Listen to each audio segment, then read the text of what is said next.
The Wellness Wednesday Show. With Paul and Emma.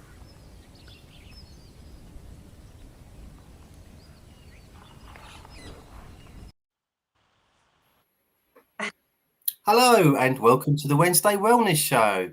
I'm the owner of Nutrient Nirvana and my name is Paul. And I'm Emma Goodwin from Timeless Cookery. And today we're going to be talking about sugar addiction. And I've had quite a week on that front. This is a very apt topic for today's show.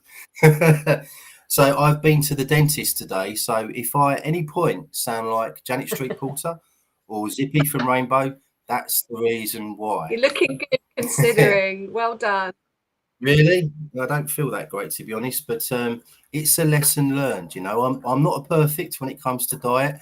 Most of the stuff that I ingest is good for me. I'm well read, I'm well researched, I know what I'm doing. Willpower, however, is a different subject. To ask people to have a paradigm shift about the whole, I haven't got any willpower, I can't say no. Because when you've got pathogenic gut bugs living in you, and most of us do because of the low levels of antibiotics in the food system, which have damaged a really beautiful biodiverse microbiome and limited us to more pathogenic gut bug species, they are controlling things. They are ruling the roost. They're like little beings inside. Do you remember in the Beano? They used to be like little beings inside, and they used to go, incoming. Do you remember on the cartoon strip on the Beano? They were like little beings inside you, and they'd be like incoming, and then the food would go in the mouth and they'd be putting buckets of saliva in. And so anyway, those pathogenic gut bugs make you, they steer you, they say go and eat the donut. So if you can think of those moments when you think I've got no willpower as the gut bugs talking, not you, then you can say, shut up, gut bugs. This is none of your business, and I'm going to starve you out by not feeding you what it is you're asking for. Very wise words. Are these gut bugs nocturnal? Parasites tend to come out at night, the bloodsuckers, and the vampires come out at night, but they don't like fermented garlic, which is part of the GAPS protocol. So just, eat fermented garlic. Okay.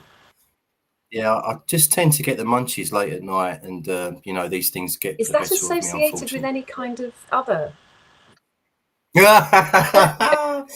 Cigarettes, I confess.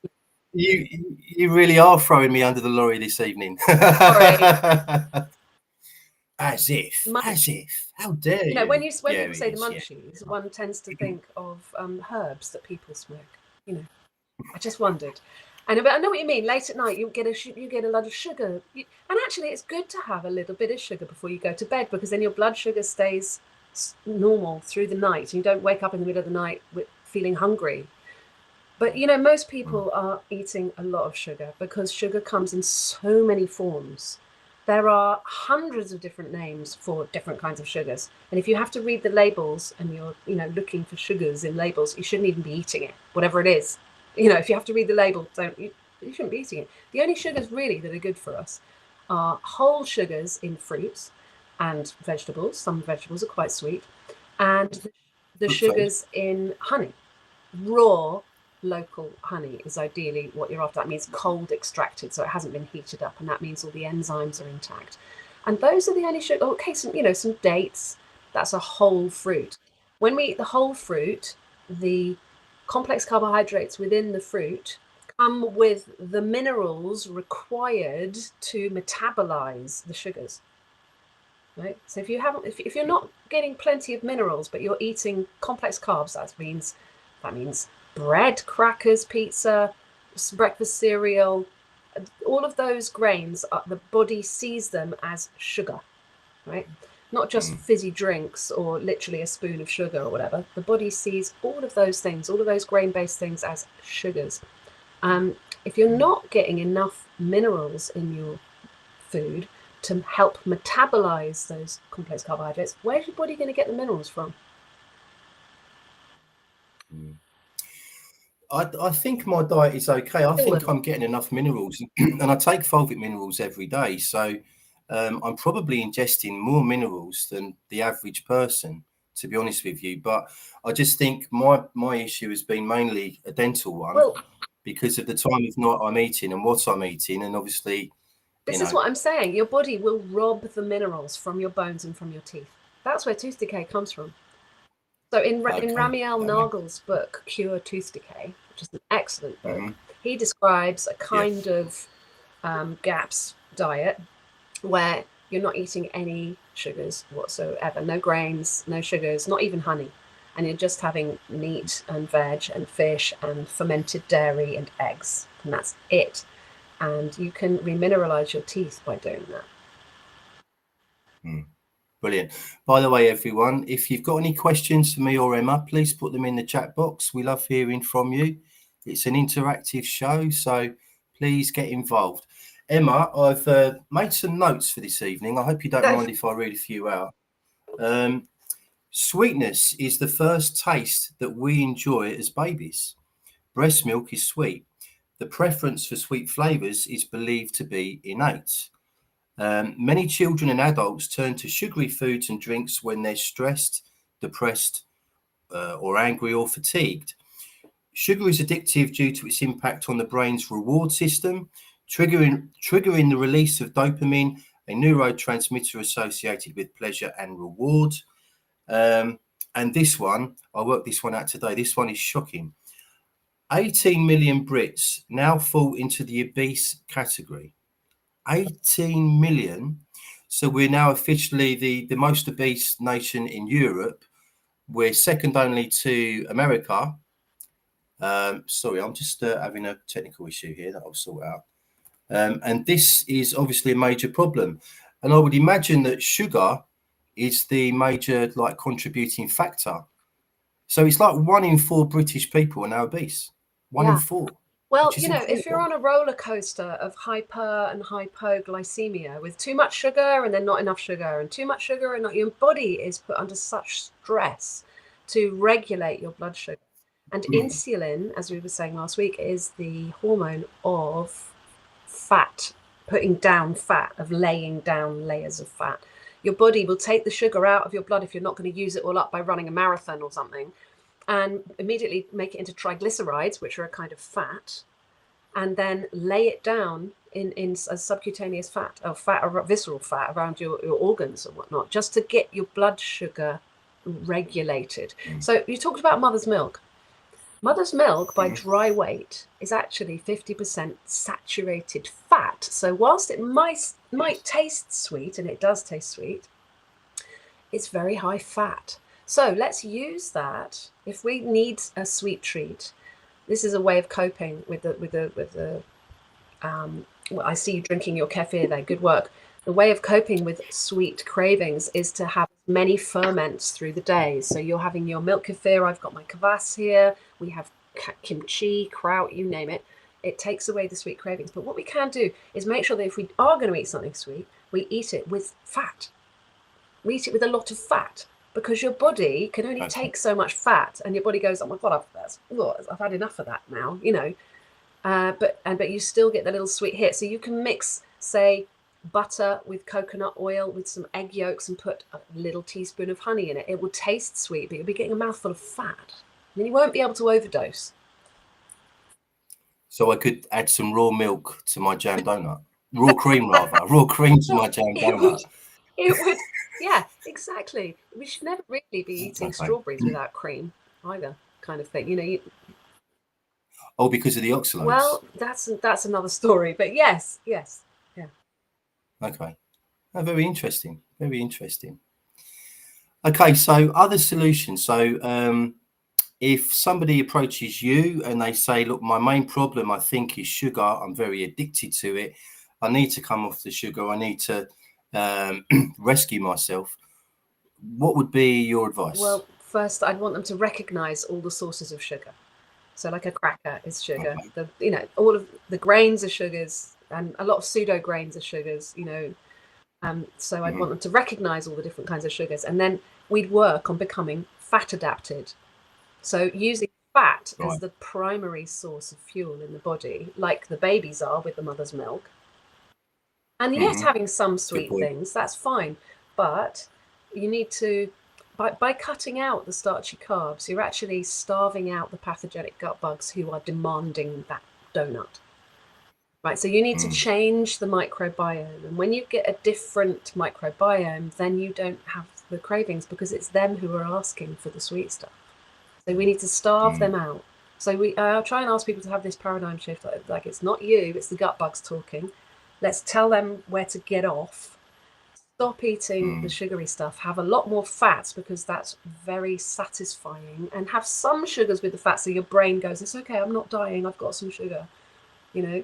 But make it the right kinds of sugars. Sugars that come with all the minerals to metabolize the sugars. Sugars that are easy to digest, like honey, which is a medicine when it's raw. It comes with enzymes and it comes with all this other magical stuff in it. I also quite like blackstrap molasses, actually, because it's jam-packed full of minerals. Blackstrap molasses is what's left over I used to once have they've that in my refined. coffee. Mm. It's good stuff, actually. Sorry, if you Emma, can we've got a bit of a lag here. Yeah, it is. Okay. I know we've got a time lag. Okay, Right. so We've got a time lag, yeah. So, yeah, crude black molasses. I was having it every morning in a black biodynamic coffee. And I had a book which was written by one of my favorite composers about 150 years ago called Black Molasses. Oh dear, now where's this story? This story is going, basically, I can't say what diseases it prevents or treats, but they're quite big ones. molasses So, helps. yes. So like over 100 years ago, it was used for lots of different things as part of remedies and things like that. And I'll probably get back on it now, I think, to be honest with you. They give molasses to the animals. You know, they give a salt lick and they'll give a mineral supplement to animals in the form of molasses in their feed. But see, animals have a different, the ruminants like cows and sheep have a very different gut to us, and they can handle a lot of fiber and they can handle a lot of sugar, and it feeds their gut bugs, and their gut bugs then build their bodies and make the milk for the cows and whatever. We don't have that. We've got acid in our stomach, so we are ready to receive fats and proteins. See, there are no essential sugars, but there are essential fats and there are essential proteins. They're called amino acids, and the essential fats are called the omegas, the essential fatty acids. You know, there are no essential sugars. We don't really need it, and we can easily do without it. And actually, when you do without it, you're doing yourself a favor, because in these processed sugars, in the processed donuts and whatnot, you're also getting a dose of preservatives, right? You're getting a dose of preservatives, which is going to kill off some of your microbiome. And we've already got a diminished microbiome. The whole idea is that we culture and cultivate a more biodiverse microbiome with lots of ferments. So you're also doing yourself a favor because you're not eating the fortified flour, because when they process it for these processed foods, they take all the goodness out, and then they say, oh, we better put some goodness back in again. Remember, we were talking about it last week with the fortified flour having iron in it, and things like fulvic acid, folic acid, which is a just dreadful thing to be ingesting, which we definitely don't need. You're also doing yourself a favor because those processed carbs are dead food. They're like dead food. They've got no enzymes. They've got no probiotics in them. They're just a dead food. They're just a source of sugar energy. Now, if you're running a marathon, okay, go for it. I mean, you know, if you're going to get rid of that energy quickly, great. But if you're in couch potato mode, like, I don't mean that disparagingly, but if you've got chronic fatigue or something where you cannot move and your batteries have all gone flat, then sugar as a source of energy is the last thing you want to ingest, even if you feel like it. Yeah. Okay, we've had a comment from Or Golug, my mate in Wales, who has said best food to curb a sugar craving. Okay, so I would be making, well, I'd be drinking milk kefir like you are, and I'd also be eating plenty of protein and fats and good vegetables smothered with butter with fermented garlic and, you know, some cultured cream thrown in. But then when you actually get those sweet cravings, I would make something like fat bomb frosting or date paste, which I described earlier on. So fat bomb frosting is you mix butter with coconut oil 50-50 and then add a couple of raw egg yolks and then put in honey to taste. You can add a bit of vanilla essence in there if you like, or maybe some peppermint oil, because then it will taste like a mint humbug.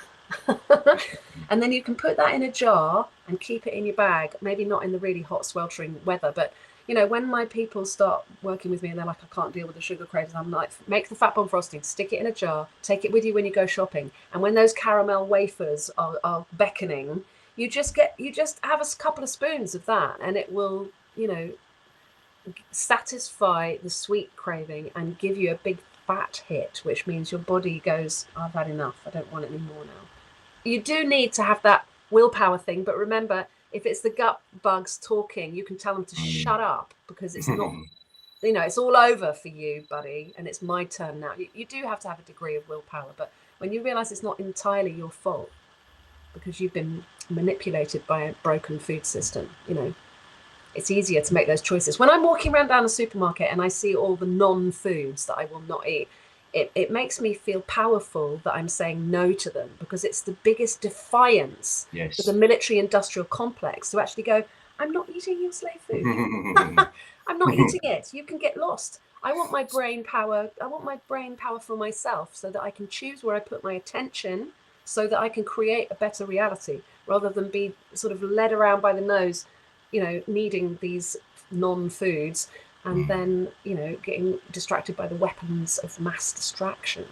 Brilliant stuff. That's why I started my company, Nutrient Nirvana. It was to do that to the, you know, authorities. And at the time, so many people that I knew my age or slightly older were being diagnosed with various conditions. And I just thought, it's not right. What's going on? It hasn't always been like this. We're a little bit poisoned. And that's another reason why you're doing yourself a favor by saying no to these sugars and things, because you're getting microdosed with pesticides and herbicides. You're getting microdosed with a tiny little bit of glyphosate, which chelates metals, all the important heavy metals like copper and magnesium and calcium and all the important minerals. And you just don't need that extra level of toxicity in your body. Absolutely. Okay, we've had a message from Laura. Hi, Laura. She has said, is it okay to buy kefir products from the supermarket? Oh, dear. I'm not sure where to get them. I try to avoid the supermarkets if I can. We're on the same page, Laura. Yeah, Emma, what would you say there? You know, if you can find A2 milk, which comes from cows that have horns, that is the best. If you can find some raw A2 dairy, which comes from an old breed of cow, not the Holstein, whatever they call them, Frankenstein hybrid cows, which is an A1 protein, which is more difficult to metabolize. But you know, if all you can get hold of is supermarket kefir, that's a step in the right direction, because it's live. At least it's alive. It's got probiotics in it. It's got enzymes in it. It's a live food. Great, go for it, you know. And then work towards finding your own raw milk and getting your own kefir grains. You can order them online. It's a piece of cake. It's so easy. And then you just feed your kefir grains fresh milk every day, and then store every 2 days. Even if you want them to go to sleep, you put them in the fridge, you know, and you don't have to do it every day. But, you know, you just strain off the grains and there's your kefir. And then you use the grains to make the next batch of kefir, and they're alive. And they're like little pets. So you're going to have little pets in your kitchen that you're going to feed raw milk every day. And they're going to pre-digest it for you and give you loads of probiotics. But well done for getting kefir in the first place, even if it's from the supermarket. You know, go for it. Brilliant. Okay.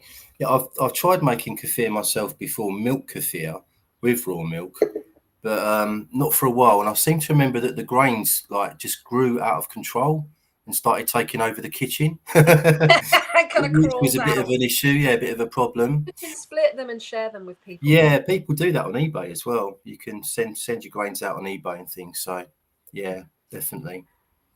Okay, so have we covered everything on sugar? Is there anything else you can suggest, Emma? I mean, from my point of view, I know minerals are really important. For example, people that have got chocolate cravings, magnesium normally resolves that. If you've got enough magnesium in your system, then you tend to not crave chocolate. So I might make another tool for dealing with sweet cravings by making a date paste and you could add some cocoa to that, and it would make us kind of Nutella chocolate spread kind of thing, you know, but be actually not too bad for you. And that would be just taking a handful of dates, put them in the pan, cover them with water and simmer until they go into a bit of a mush, till nearly all the water is evaporated. Add a similar amount of some kind of good fat, and I don't mind what kind of fat that is. It could be tallow, it could be, you know, I usually use coconut oil. But remember, coconut oil is a vegetable, but it's saturated, vegetable fat, but it's saturated. So that's not too bad, but it's the animal fats that are going to get you well quickest. So butter or ghee or tallow or goose fat or whatever mixed in with those dates. So remember, we're having fat with the sugars. And then remember, that sugar is a whole sugar, so it comes with all the minerals in it. And you blend it with a hand blender, make a kind of paste, and then add a couple of teaspoons of cocoa powder or cacao if you want, raw cacao, maybe a bit of vanilla essence, because that is an excellent preservative, that's natural preservative. And then stick it in a jar and put it in the fridge, and you've got like a kind of chocolate spread, so that if you went, oh my God, I've got to have some chocolate, there are lots of options we can do. We can use cocoa fat, like the white, that if you're making white chocolate, we can use that in our cooking to make like a protein bar or whatever, to make something solid that you could actually crunch, you know. But when we make it ourselves, we know what's in it. If you read the ingredients on that shit you get from the supermarkets, it's full of rubbish, and we don't need those extra toxins in our bodies. Absolutely, well said. Hugh Evans has chipped in with, the reason there's no evidence of agriculture before 11,000 BCE is because we ate properly and didn't need to grow grains.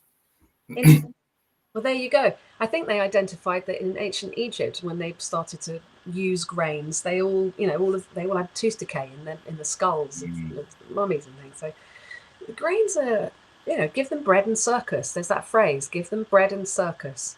And then there's give us this day our daily bread. That's a bit of programming as well, isn't it? I think it should be give us this day our daily whatever it is we need to survive and thrive in these troubled times. Amen. Because yeah, bread is not it. What do you make of gluten intolerance?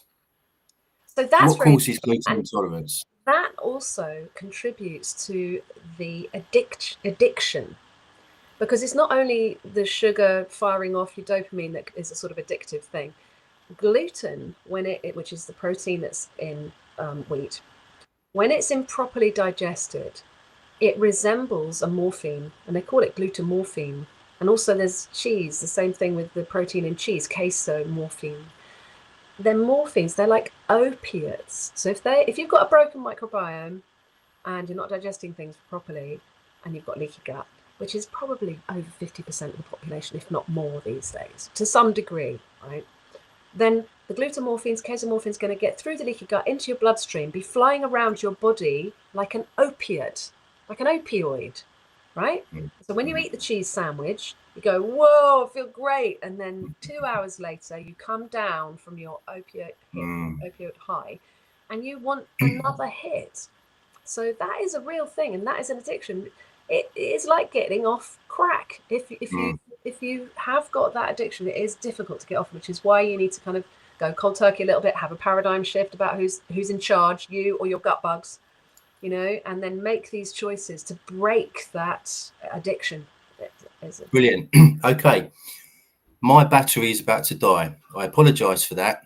Not very well prepared today because I've been to the dentist and I'm a bit out of it. Emma has been spectacularly brilliant today. And has covered up for me. So thank you so much, Emma. I'm going to end it there. I'll end it on this thought from Hugh Evans, who has said, give us this day our daily ribeye steak. There we go. Brilliant. Okay. Thanks for watching, everyone. We'll be back next Wednesday for another show. Cheers. Thank you.